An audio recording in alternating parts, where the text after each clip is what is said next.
오늘 새벽에도 각 가정에서 예배하시는 우리 성도님들을 주님의 이름으로 축복합니다. 오늘 하루도 우리 주님이 주셨습니다. 예배로 기도로 오늘 하루 예수님과 함께 승리하는 삶을 사시기를 예수님의 이름으로 축복합니다. 특별히 밤새 여러 가지 문제로 밤잠 못 자시며 고통당하신 우리 성도님들 계시거든 오늘 예배하고 기도하는 가운데 모든 문제를 해결받고 주님이 주시는 평강 가운데 오늘 하루 승리하시기를 바라겠습니다. 아직도 예배드릴 준비가 안 되신 우리 성도님들은 빨리 자리에서 일어나셔서 성경책을 놓고 우리 주님이 받으실 만한 신령과 진정으로 드려지는 예배로 승리하시기를 바라겠습니다. 오늘 하나님의 말씀은 마가복음 6장 1절에서 6절 말씀입니다. 마가복음 6장 1절에서 6절 말씀입니다. 성경을 찾아보시길 바랍니다. 마가복음 6장 1절에서 6절 말씀입니다. 저는 여기서 여러분은 여러분이 계신 곳에서 저와 함께 합독하실 텐데 큰 목소리로 또박또박 진실하게 말씀을 함께 합독하겠습니다. 마가복음 6장 1절에서 6절 말씀입니다. 함께 합독합니다. 시작. 예수께서 거기를 떠나사 고향으로 가시니 제자들도 좇으니라. 안식일이 되어 회당에서 가르치시니 많은 사람이 듣고 놀라 가로되 이 사람이 어디서 이런 것을 얻었느뇨? 이 사람의 받은 지혜와 그 손으로 이루어지는 이런 권능이 어찌 됨이뇨? 이 사람이 마리아의 아들 목수가 아니냐? 야고보와 요셉과 유다와 시몬의 형제가 아니냐? 그 누이들이 우리와 함께 여기 있지 아니하냐 하고 예수를 배척한지라. 예수께서 저희에게 이르시되 선지자가 자기 고향과 자기 친척과 자기 집 외에는 존경을 받지 않음이 없느니라 하시며 거기서는 아무 권능도 행하실 수 없어 다만 소수의 병인에게 안수하여 고치실 뿐이었고 저희의 믿지 않음을 이상히 여기셨더라. 이에 모든 촌에 두루 다니시며 가르치시더라. 아멘. 네, 오늘 본문 마가복음 6장 1절에서 6절 말씀은 예수님이 고향에 방문하신 사건을 기록한 내용입니다. 오늘 마가복음 6장 1절에서 6절 말씀을 중심으로 마리아의 아들 나사렛 사람 예수라는 제목으로 함께 하나님의 말씀을 나누겠습니다. 마리아의 아들 나사렛 사람 예수라는 제목으로 하나님의 말씀을 나누겠습니다. 1절을 다시 읽어드리면은 예수께서 거기를 떠나사 고향으로 가시니 제자들도 좇으니라. 예수님이 고향에 방문을 하십니다. 예수님의 고향은 여기서 말하는 고향은 나사렛 동네를 말합니다.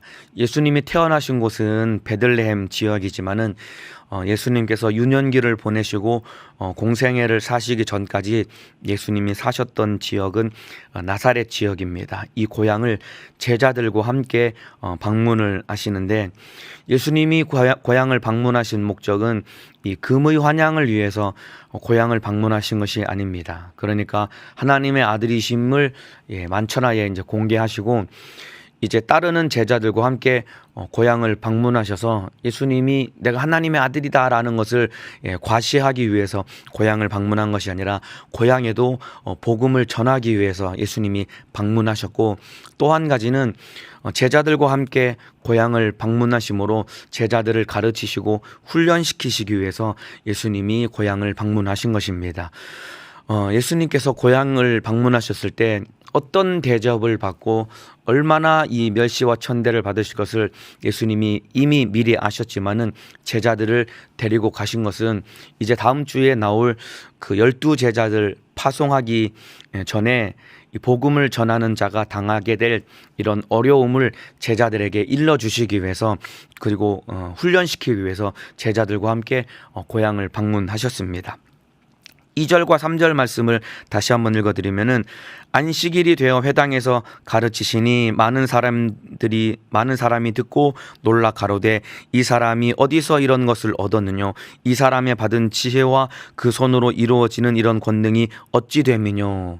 예수님이 모든 랍비들이 가르치는 서기관들이 회당에서 가르치신 것처럼 예수님도 고향에 있는 회당에 제자들과 함께 가셔서 하나님의 나라에 대해서 말씀에 대해서 예수님께서 가르치십니다. 그런데 듣던 사람들이 깜짝 놀랍니다. 이 사람의 지혜와 이 권능이 어디서 났느냐라고 고향 사람들이 깜짝 놀라면서 3절에 보면은 이 사람이 마리아의 아들 목수가 아니냐, 야고보와 요셉과 유다와 시몬의 형제가 아니냐, 그 누이들이 우리와 함께 여기 있지 아니하냐 하고 예수를 배척한지라라고 기록하고 있습니다. 예수님께서 고향에서 뜻밖의 고향 사람들에게 배척을 당하십니다. 이 앞서 예수님께서 많은 이적과 권능을 예수님이 행하셨거든요.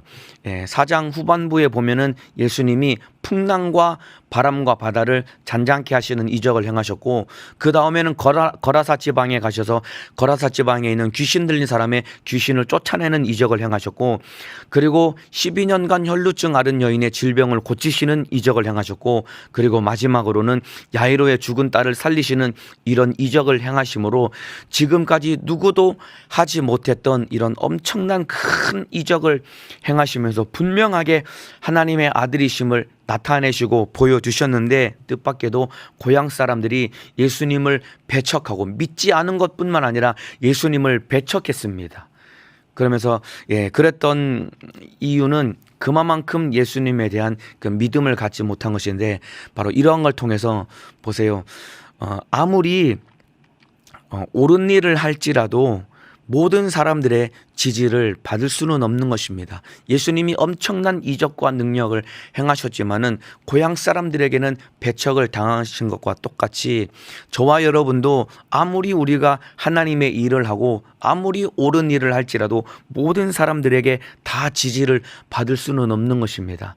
내가 주의 일을 하고 옳은 일을 할지라도 누군가는 나를 지지하고 내가 하는 일에 대해서 동의를 해주지만은 예수님이 고향 사람들에게 배척을 받은 것처럼 우리도 옳은 일을 할지라도 누군가는 내가 하는 일에 대해서 비난을 하고 손가락질하고 그리고 참으로 배척을 받을 수 있는 일은 우리에게도 얼마든지 일어날 수 있습니다. 그런데 예수님은 고향 사람들이 아무리 비난하고 고향 사람들이 조롱하고 배척을 했지만은 여기에 전혀 요동하지 아니하시고 하나님의 뜻을 어김없이 이루시는 삶을 살아간 것처럼 저와 여러분도 우리가 신앙생활하고 주를 위해 사는 일에 누가 아무리 나를 핍박하고 나를 조롱하고 비난한다고 할지라도 절대로 좌절하거나 낙심할 필요가 없습니다. 오직 우리 주님만 알아주시면 되기 때문입니다. 사람들이 나를 알아주지 아니하고 사람들이 손가락질하고 사람들이 비난할지라도 사람들이 참으로 조롱할지라도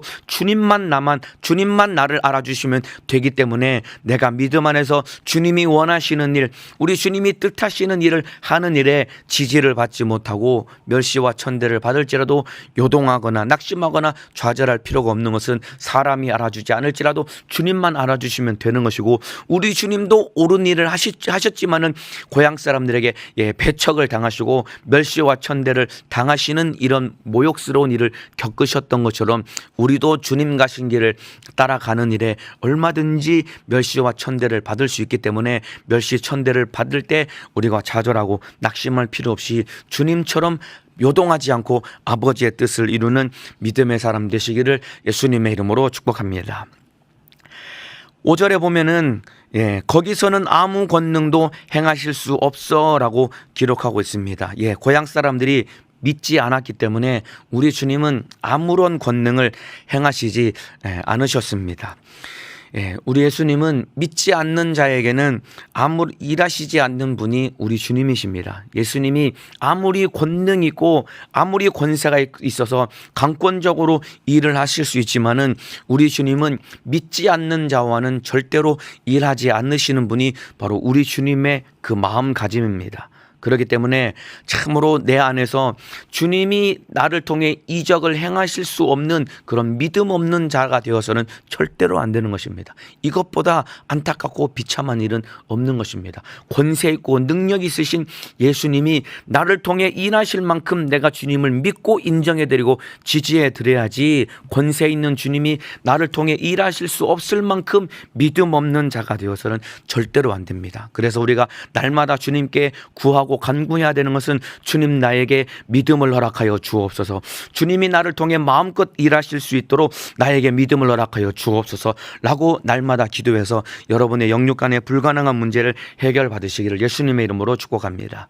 그래서 보세요 여러분, 오늘 읽은 이 본문의 사건은 고향 사람들이 예수님을 배척한 사건처럼 보여집니다. 겉으로 보여지는 것은 고향 사람들이 예수님을 배척한 것처럼 보여지지만은 실제는 여러분 고향 사람들이 예수님에게 배척당한 사건이 바로 오늘 본문의 이야기입니다. 겉으로 보이기에는 고향 사람들이 예수님을 배척한 것처럼 보여지지만은 실제로 이 이면에 깔려 있는 사건은 무엇이냐면은 결국은 고향 사람들이 예수님에게 배척당하고야 만 것입니다.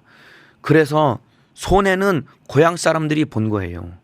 고향 사람들이 예수님을 손가락질하고 비난함으로 예수님을 배척하고 예수님을 몰아낸 것처럼 보이지만은 예수가 손해본 것 같지만은 결국 손해본 것은 고향 사람들이 손해를 본 겁니다. 그래서 믿음 없으면은 결국 누가 손해냐면은 나만 손해인 겁니다. 믿음 없으면은 나만 손해인 것입니다. 그래서 믿음 가지고 하나님을 일하시게 하는 믿음의 사람 되어야지 참으로 믿음 없어서 나만 손해봐서는 절대로 안 됩니다.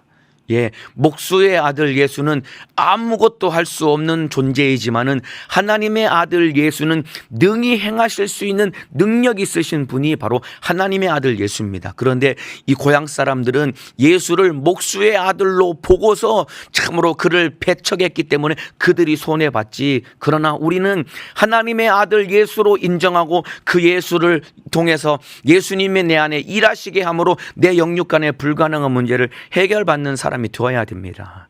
이와 같이 나는 안 되는 사람이지만은 내 안에 계신 예수는 능히 하실 수 있는 분이십니다. 그래서 할 수 없고 안 되는 나를 바라보고 좌절하고 낙심할 것이 아니라 내 안에 능히 하실 수 있는 목수의 아들 예수가 아니라 하나님의 아들 예수를 바라보고 믿는 믿음을 가지고 오늘 여러분이 짊어지고 있는 모든 문제를 다 해결받으시기를 예수님의 이름으로 축복합니다. 믿음 없으면은 결국 나만 손해입니다. 예수님을 배척한 고향 사람들이 결국 손해를 본 것처럼 믿음 없으면 나만 손해인 것입니다. 안 되는 나를 바라보고 좌절하면 결국 나만 손해를 보는 것이지만은 내 안에서 능히 하실 수 있는 예수를 바라보고 그 예수를 믿고 의지하고 기도한다면은 그 예수로 내 문제를 해결받고 승리할 수 있는 것입니다. 오늘 이 새벽에 참으로 행하실 수 있는 예수를 바라보고 능력 있는 예수를 바라보고 영육 간의 모든 문제를 해결받으시기를 예수님의 이름으로 축복합니다. 그렇다면은 이 고향 사람들이 앞서 예수님이 엄청나게 큰 이적을 행하셨거든요. 풍랑과 바람과 바다를 잔잔케 하시고 귀신을 쫓아내시고 병든 자를 고치시고 심지어 죽은 자까지 살리시는 이적을 행하셨음에도 불구하고 고향 사람들이 예수님을 배척했던 여러분 가슴 아픈 안타까운 이유가 하나가 있습니다. 여러분 그 이유가 어디에 나오냐면은 오늘 본문 3절입니다. 3절에 제가 다시 읽어드리겠습니다. 고향 사람들이 예수님을 향해서 뭐라고 이야기했냐면은 이 사람이 마리아의 아들 목수가 아니냐라고 이렇게 예수님을 향해서 말을 내뱉습니다. 그러니까 예수님을 향해서 이 반감을 가지면서 이들이 처음으로 내뱉은 음성이 뭐냐면은 이 사람이 마리아의 아들 목수가 아니냐라고 이렇게 말을 내뱉습니다.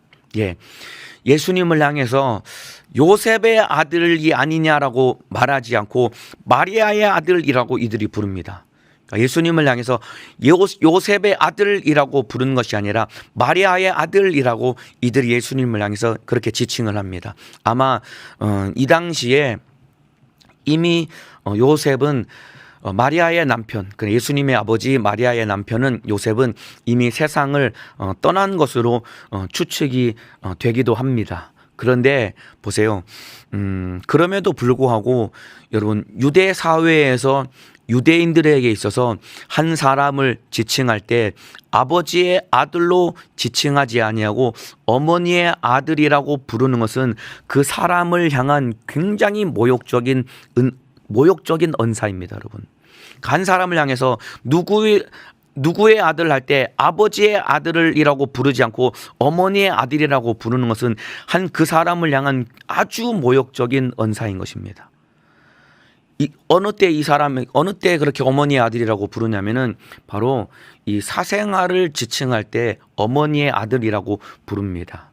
그러니까 마리아의 아들이 아니냐라고 예수님을 향해서 그렇게 불렀던 것은 그 당시의 문화와 풍토로 따지자면은 예수님을 쉽게 말하면은 사생아로 지칭하고 불렀던 겁니다. 사생아는 아버지가 없는 아들을 의미하는 거죠. 그러니까 마리아의 아들이 아니냐라는 것은 예수님을 사생아 취급을 한 것입니다. 물론 엄밀하게 따지면은 예수님은 아버지가 없는 아들로 태어나신 분이 예수님입니다. 물론 하늘에 계신 하나님이 예수님의 아버지셨지만은 인간적인 눈으로 바라보면은 예수님은 아버지가 없는 사생아로 태어나신 분이 바로 예수님이십니다. 그런데 아마 이 당시 사람들이 예수님을 사생아로 취급했던 모양입니다. 이거는 여러분 굉장히 이 이스라엘 이 공동체 안에서 멸시받고 천대받을 수밖에 없는 아주 비참한 지경에 처한 사람이 사생아였습니다. 이 마태복음과 누가복음에 보면은 예수님의 탄생 기사에 대해서 조금 자세하게 기록을 하고 있습니다. 이 당시 나사렛 사람, 고향 사람들은 아마도 예수님을 사생아로 여기고 사생아 취급을 했을 법한 이유는 왜 그러냐면은 누가복음에 보면은 천사를 통해서 마리아가 하나님의 아들을 잉태할 것을 수태고지를 받습니다.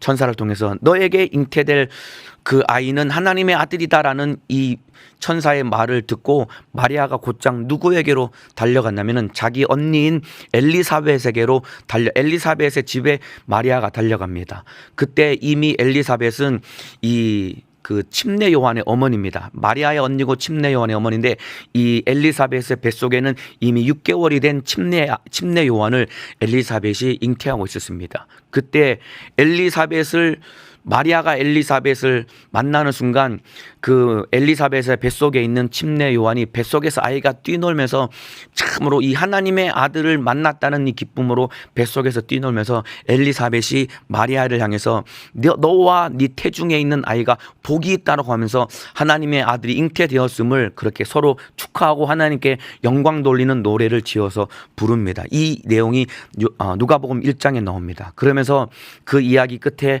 마리아가 엘리사벳의 집에서 3개월 동안 유하다가 자기 집으로 돌아가니라라고 기록이 되어 있습니다. 이때 마리아는 이미 요셉과 정혼을 한 상태였습니다. 이 당시 이스라엘 사람들은 남자와 여자가 정혼을 하면은 정혼을 한 여자는 정혼을 했지만은 원래 자기 여자의 집 친정 집에서 잘 정절을 지키면서 지내는 것이 여자의 삶입니다. 그리고 대략 1년 후쯤에 남자가 와서 여자를 데리고 가면서 결혼을 하면은 그때부터 동침을 하고 아이를 낳을 수 있는 겁니다. 그러니까 보세요.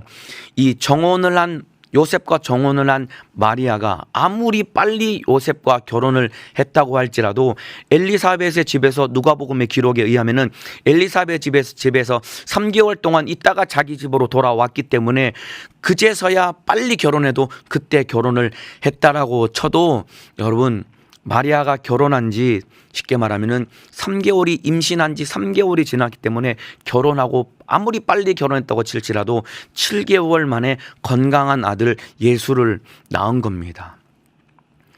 결혼하고 최소 10달이 지나야 아이를 낳는데 7개월 만에 아이가 태어났으니까 생각을 해보세요. 사람들이 수근수근 거릴 만한 그런 상황이지 않겠습니까, 여러분?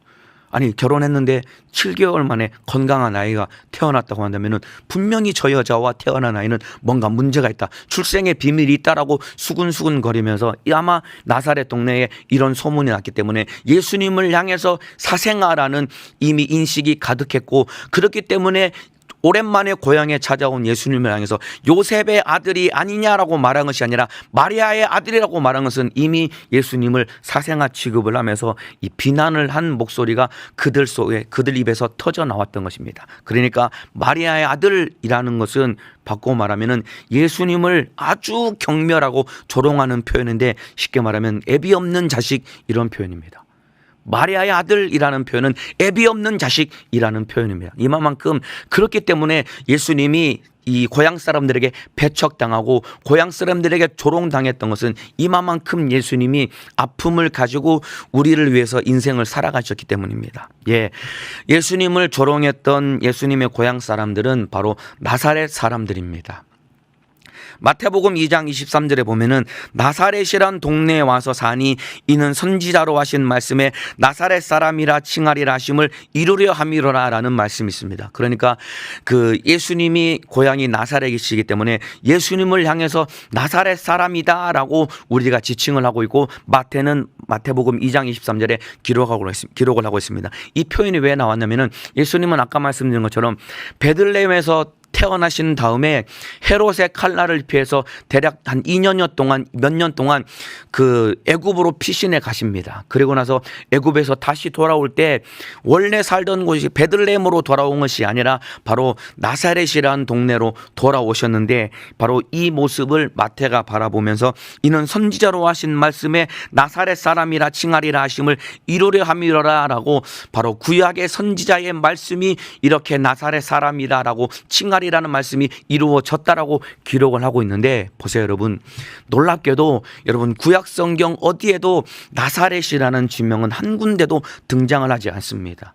그리고 마태복음 2장 23절 선지자로 하신 말씀에 나사렛 사람이라 칭하리라 하심을 이루려 함이로라 라는 이 예언의 말씀은 구약의 어떤 구절이나 선지서의 어떤 예언에도 이 구절에 대한 이 말씀은 어디에도 찾을 수가 없습니다 여러분. 그런데 왜 마태가 이런 내용을 기록했을까요? 마치 구약의 선지자들이 예언을 한 내용인 것처럼 이렇게 인용을 하듯이 이렇게 나사렛 사람이라 칭하리라 하심을 이루려 함이로라 라는 이 내용을 기록한 중요한 이유가 있습니다. 왜냐하면은 나사렛이라는 동네, 그리고 나사렛 사람이라는 이 말이 가지고 있는 중요한 의미가 있습니다 여러분. 나사렛이라는 동네, 그리고 나사렛 사람이라는 이 표현이 가지고 있는 아주 중요한 의미가 있습니다. 그러니까 오늘을 사는 우리도 우리가 기도할 때 나사렛 예수님의 이름으로 명하노니 더러운 귀신아 떠나가라, 질병아 떠나가라 라고 이 귀신을 쫓아내고 병을 고칠 때 나사렛 예수의 이름으로 명하노니 라고 하면서 예수님 이름 앞에 나사렛이라는 이 지역명을 수식어로 붙이는 중요한 이유가 있는데, 나사렛이라는 동네, 나사렛 사람이라는 이 의미가 가지고 있는 중요한 의미가 있는데, 바로 나사렛이라는 단어가 가지고 있는 의미가 무엇이냐면은 바로 나사렛 땅은 여러분 멸시와 천대받는 땅, 이런 의미입니다. 나사렛이라는 땅은 멸시받는 땅, 그리고 천대받는 땅, 저주의 땅, 그리고 사망의 땅, 흑암과 그늘의 땅, 이런 의미를 가지고 있는 것이 바로 나사렛이라는 지역의 의미입니다. 그러니까 이 당시 모든 사람들은 나사렛 하면은 바로 저주받은 땅, 멸시와 천대받은 땅, 사망의 땅, 그리고 그늘의 땅, 음부의 땅, 이런 의미를 가지고 있는 지역이 바로 나사렛이라는 지역입니다. 그 예루살렘이라는 이스라엘 그 지도가 나라는 이렇게 길쭉하게 생겼습니다. 이스라엘이라는 나라는 길쭉하게 생겼는데, 길쭉하게 생긴 이 이스라엘 땅의 이 갈릴리 지역은 바로 이스라엘의 좀 위쪽에 북부 지역에 이 갈릴리라는 지역이 있습니다. 이 갈릴리 지역 안에 있는 조그마한 동네가 나사렛이라는 동네입니다. 그러니까 그 나사렛이라는 동네는 갈릴리 지역에 있는데, 이스라엘에는 전체 나라에서 북부 지역에 갈릴리 지역이 있고 그 안에 나사렛이라는 동네가 있습니다. 제 고향이 경상도 상주거든요. 그러니까 대한민국이라는 나라 안에 경상북도라는 도가 있고, 그 경상북도 안에 상주라는 조그만 그 동네가 있는데 제가 거기 살았거든요. 그런 의미와 똑같습니다. 근데 보세요, 이 갈릴리라는 지역은 나사렛, 이 이스라엘 전체가 멸시했던 땅이 바로 갈릴리 지역입니다. 이스라엘 전체가 이 멸시했던 땅이 바로 갈릴리 지역입니다. 요한복음 7장 41절 말씀을 제가 읽어드리겠습니다. 어떤 이들은 그리스도가 어찌 갈릴리에서 나오겠느냐라고 요한복음 7장 41절에 기록되어 있습니다. 이 말의 뉘앙스는 무엇이냐면은 이 갈릴리 지역을 아주 천대하고 무시하는 표현의 뉘앙스가 담겨 있는 겁니다. 요한복음 7장 52절에도 이렇게 기록되어 있습니다. 저희가 대답하여 가로되 너도 갈릴리에서 왔느냐? 상고하여 보라. 갈릴리에서는 선지자가 나지 못하느니라 하였더라 라고 하면서 갈릴리라는 지역을 이스라엘 전체가 바로 멸시하고 무시했던 지역이 갈릴리 땅입니다. 그런데 여러분, 이 갈릴리 지역에서도 아주 천대받았고 경멸당했던 지역이 바로 나사렛이라는 동네입니다. 요한복음 1장 46절입니다. 여러분, 나다나엘이라는 사람이 갈릴리 지역 주변에 살았던 사람이거든요.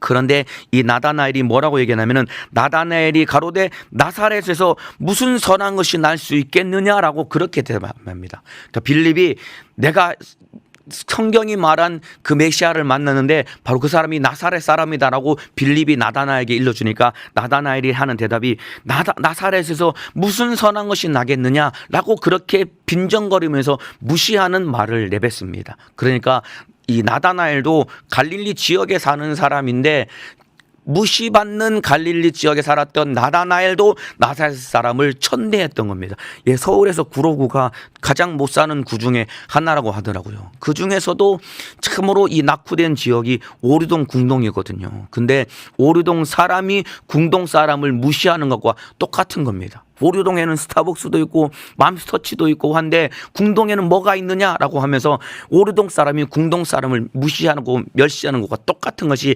나다나엘이 바로 나사렛 사람인 예수를 멸시하는 것과 똑같은 것입니다.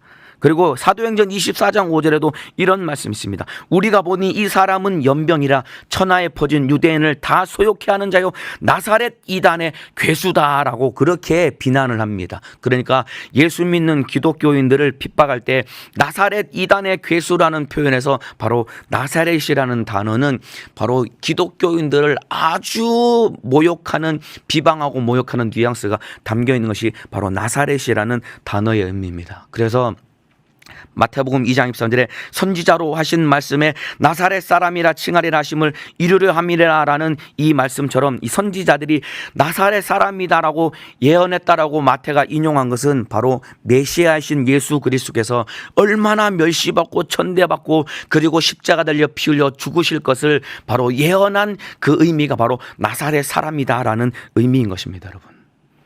그러니까 나사렛 사람이다라는 것은 바로 멸시받으시고 천대받으시고 조롱받으시고 비난받으시고 고난당하시고 십자가 달려 피 흘려 죽으실 것을 의미한 그 표현이 바로 나사렛 사람이다라는 그 말 속에 들어있는 것입니다. 그러니까 보세요, 여러분. 이스라엘 전체가 멸시했던 갈릴리 땅, 그리고 갈릴리 사람들조차 천대했던 곳 바로 나사렛, 그리고 나사렛 사람들에게조차 여러분 조롱당했던 예수 그리스도, 그러니까 멸시와 천대와 조롱당하신 분이 바로 예수님입니다.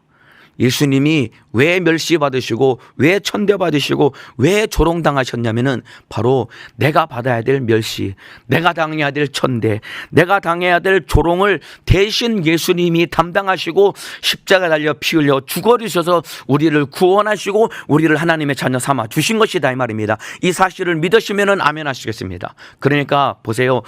이사야서 53장 5절에 그가 찔림은 우리의 허물을 인하며 내 대신 예수님이 찔리셨다 이 말입니다. 그가 상함은 우리의 죄악을 인함이라. 예수님이 내 대신 상하셨다 이 말입니다. 그가 징계를 받음으로 우리가 평화를 누리고 내 대신 예수님이 징계를 받으시고 그가 채찍에 맞음으로 나음을 입었도다. 내 대신 예수님이 채찍에 맞으심으로 우리에게 나음을 허락하시고 건강을 주신 것은 바로 내가 짊어진 죄와 허물과 하나님과 불목한 문제와 내가 당해야 될 질병의 고통의 문제를 예수님이 대신 짊어지시고 찔리시고 상하시고 그리고 징계받으시고 채찍에 맞으심으로 내 모든 죄와 저주와 질병의 문제를 해결하고 지옥에서 건져 구원하여 주신 그 이름이 바로 나사렛 예수의 이름이다 이 말입니다, 여러분. 그러니까 나사렛 사람, 나사렛 예수 이름이라는 이 의미는 바로 나 때문에 저주받으신 이름, 나 때문에 천대받으신 이름, 나 때문에 멸시받으신 이름, 나 때문에 고난당하신 이름, 나 때문에 십자가 달려 피 흘려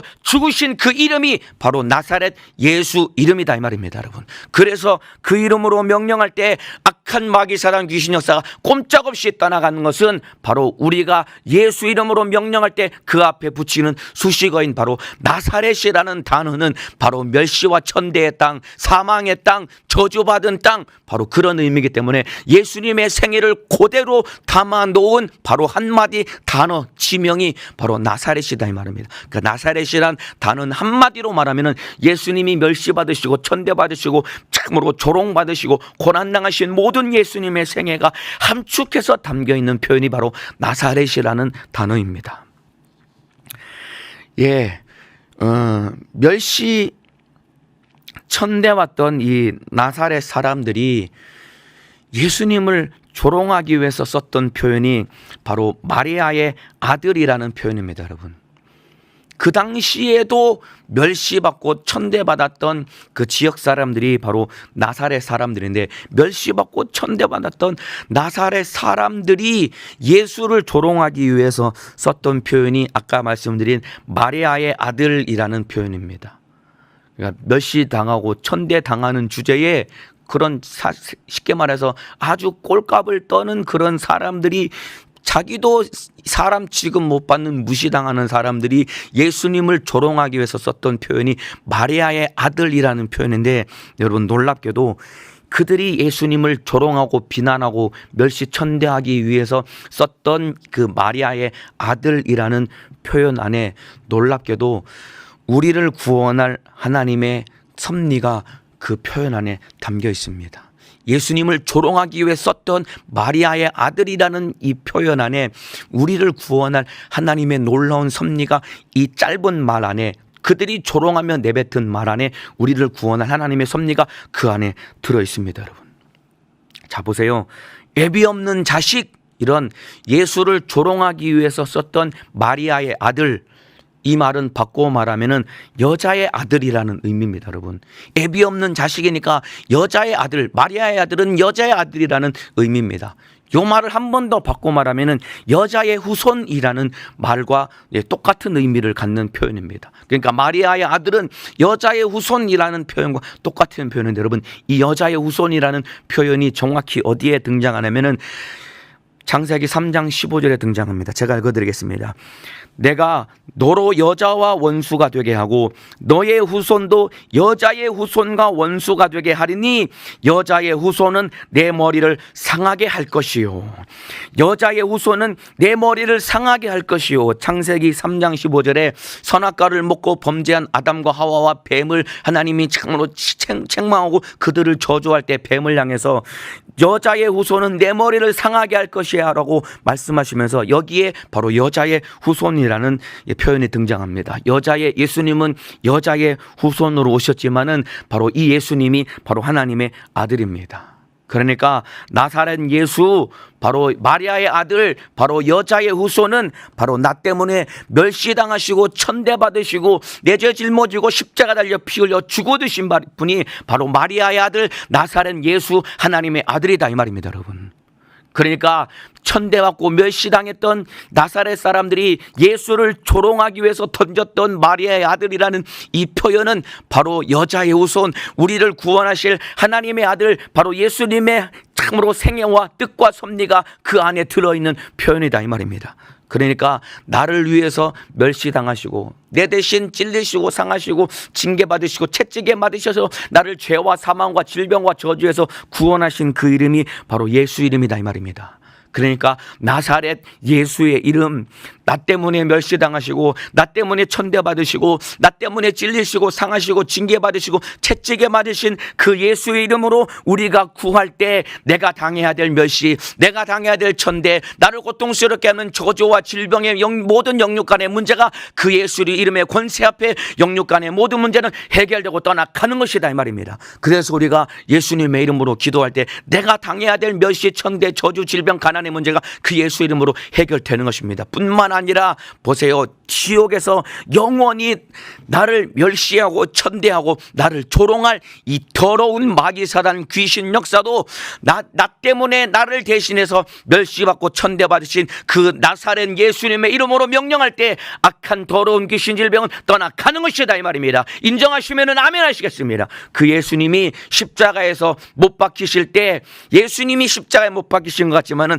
오늘 방금 읽어드린 창세기 3장 15절 말씀처럼 여자의 후손은 내 머리를 상하게 할 것이요라는 이 말씀처럼 예수님이 십자가에 못 박히셨지만은 예수님이 못 박히신 십자가에 바로 사단이 못 박혀서 사단의 머리는 박살났기 때문에 이미 이 원수는 심판이 끝나버렸고 이 원수는 영원히 멸망당했기 때문에 그 권세 있는 예수님의 나사렛 예수님의 이름으로 명령할 때 악한 원수 귀신 질병은 떠나가고 우리의 문제는 해결되는 것이다 이 말입니다. 그래서 우리가 기도할 때 나사렛 예수님의 이름으로 병을 고치고 나사렛 예수님의 이름으로 귀신을 쫓아내는 것입니다.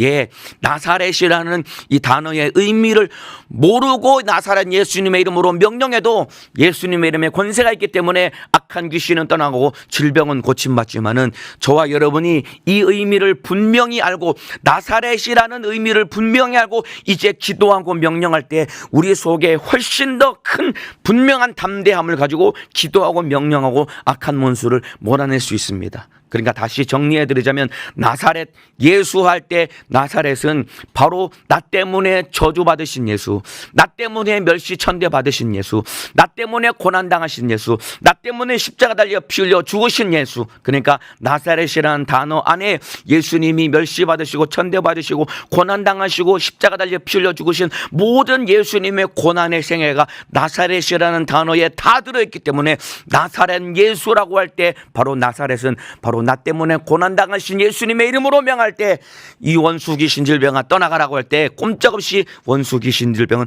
떠나가는 것입니다. 오늘 이 새벽에 그 나사렛 예수님의 이름으로 명령해서 여러분의 영육간의 모든 문제를 해결받고 자유케 되는 은혜를 누리시기를 예수님의 이름으로 축복합니다. 예. 이제 6절에 보면은 마지막 말씀드리고 마치겠습니다. 6절에 보면은 저희의 믿지 않음을 이상히 여기셨더라라고 기록하고 있습니다. 이렇게 많은 이적을 행하셨는데 고향 사람들이 믿지 않는 모습을 보면서 예수님이 6절에 저희의 믿지 않음을 이상히 여기셨더라라고 기록하고 있습니다. 여기서 이상히 여기셨더라라는 이 말의 헬라어 원어의 의미는 무엇이냐면 예수님이 굉장히 많이 놀라셨음을 의미하는 표현이 이상히 여기셨더라라는 그런 의미입니다. 그러니까 뭐 그냥 머리를 극적이면서 쟤네 왜 그러지라는 그런 의문 그런 궁금증을 자아냈다라는 그런 정도의 표현이 아니라 고향 사람들이 믿지 않는 그들의 태도를 보면서 예수님이 굉장히 많이 심적으로 많이 놀라셨다라는 의미를 가지고 있는 것입니다. 그러니까 한마디로 말하면 어떻게 이렇게 안 믿을 수가 있을까? 어떻게 이렇게 안 믿을 수가 있을까? 예수님이 깜짝 놀라시며 안타까운 마음을 보여주시고 표출하신 표현이 이상히 여기셨더라는 표현인데 여러분 이 단어는 마가복음 전체에 오늘 이 본문에 딱 한 번 등장합니다. 그런데 여러분 이 이상히 여기셨다라는 이 표현이 마가복음에 딱 한 번 등장하지만은 이 마가복음 외에 한 번 더 등장하는 이 본문이 있는데 바로 마태복음 8장에 이 본문이 이 똑같은 의미 예수님이 이상히 여기셨더라 예수님이 깜짝 놀랐다라고 하는 이 의미를 가지고 있는 이 단어와 표현이 한 번 더 등장하는데 바로 마태복음 8장인데 어떤 상황에서 이 단어가 등장했냐면 바로 예수님이 백부장을 만나시는 사건 속에 이 단어가 등장합니다. 마태복음 8장 10절 제가 읽어드리겠습니다. 예수께서 들으시고 기히 여겨 쫓는 자들에게 이르시되 내가 진실로 너희에게 이르노니 이스라엘 중 아무에게도 이만한 믿음을 만나보지 못하였느니라라고 기록하고 있습니다. 여기서 예수께서 들으시고 기이히 여겨라고 하는 이 표현이 바로 이상히 여기셨더라라는 표현과 똑같은 의미입니다. 예수님이 백부장을 바라보시면서 예수님이 깜짝 놀라셨습니다. 왜냐하면 백부장이 예수님을 찾아옵니다. 예수님, 내 종이 중풍병이 들어서 지금 심히 괴로워하나이다라는 이 한 말씀을 백부장이 예수님께 던졌는데, 예수님이 그 얘기를 듣자마자 가자, 내가 고쳐줄게 라고 하면서 예수님이 백부장에게 가자고 종용을 합니다. 그런데 백부장의 입에서 뜻밖의 이야기가 나옵니다. 아닙니다, 예수님. 주님이 우리 집에 들어오심을 나는 감당할 수 없사오니 다만 여기서 말씀만 하시옵소서. 주님이 여기서 말씀, 우리 집에 오실 필요 없이 말씀만 하시면은 내 하인이 낫겠삼나이다라는 엄청난 믿음의 고백을 던질 때, 그 믿음의 고백을 듣고 예수님이 깜짝 놀라셔서 예수께서 들으시고 기이히 여겨 쫓는 자들에게 이르시되 이스라엘 사람 중에서 이만한 믿음을 내가 만나보지 못하였다라고 하면서 백부장의 믿음을 보시면서 예수님이 깜짝 놀라시면서 감동을 하신 것입니다. 여러분, 예, 보세요. 여러분, 나사렛 사람들은, 여러분, 이 사람들은 선민이요, 율법을 받은 하나님의 선민입니다. 심지어 예수님과 같은 고향 사람들이었음에도 불구하고 예수를 믿지 않았기 때문에 이들을 바라보며 예수님이 깜짝 놀랐습니다, 여러분. 그런데 방금 말씀드린 여러분, 백부장은 누구냐면은, 백부장은 로마 군대의 지휘관, 바로 장교입니다. 그러니까 한마디로 말하면은 이방인입니다. 이방인. 선민이고 율법을 받았고 예수님과 같은 동네 살았던 나사렛 사람들은 예수님을 멸시하고 천대하고 예수님을 배척했지만은, 그들이, 유대인들이 멸시하고 천대하고 배척하는 그 이방인인 백부장은 나사렛 사람들, 고향 사람들이 배척했던 그 예수님을 하나님의 아들로 인정하고 그 예수 앞에 무릎을 꿇고 예수님이 깜짝 놀랄 만한 믿음을 그 앞에, 예수님 앞에 보여드림으로 자기가 아끼고 사랑했던 종이 고침받는 이적을 경험했다, 이 말입니다, 여러분. 그러니까 저와 여러분이 어느 편에 서느냐가 너무나도 중요합니다. 이스라엘 백성들이 무시했던 그 이방인 백부장은 예수님을 깜짝 놀라게 할 만한 믿음을 가졌는데, 근데 저와 여러분은 어떻습니까?